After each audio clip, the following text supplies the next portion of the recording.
Yanky, The Myths of Innovation by Birkin. Scott Birkin wrote this book about 3 years ago, so it's not brand new. What appeals to me about the book, about any book that has the word myths in the title, because it means that what we thought about a particular subject, and innovation is one that probably everyone's got thoughts about. I like it when someone says, well, what you thought you knew about innovation ain't necessarily so. The first chapter is called The Myth of Epiphany.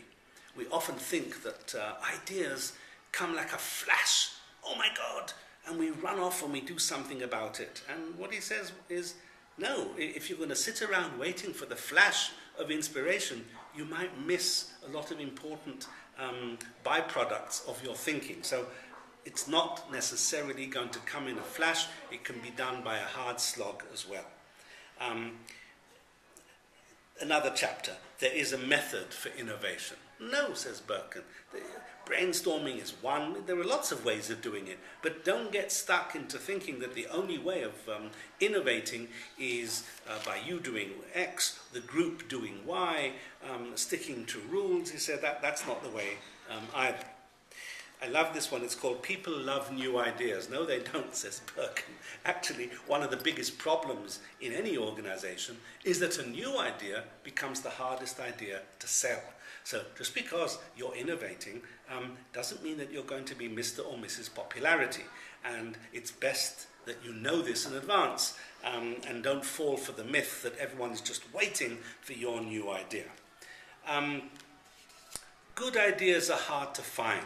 Is chapter 6.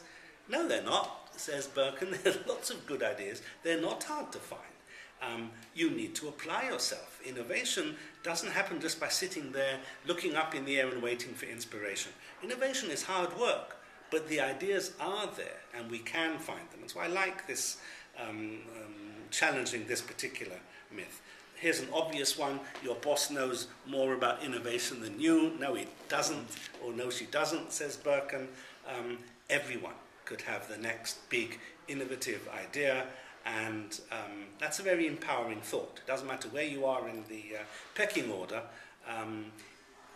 Experience has nothing to do with innovation.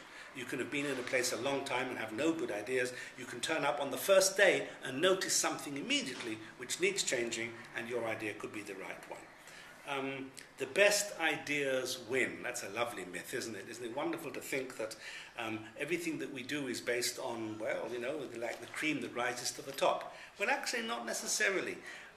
It's not whether an idea is best or not, it's what works.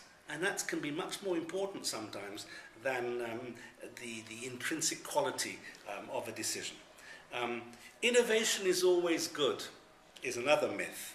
Because we like to think, don't we, in the modern world, wherever we can do it, process, product, yeah, let's do it. And not necessarily. Innovation is like everything else. What's the context? Why do you need to innovate? It's like, what he's saying is innovation shouldn't become a religion. You innovate where you need to, and if it doesn't need fixing, then leave it. And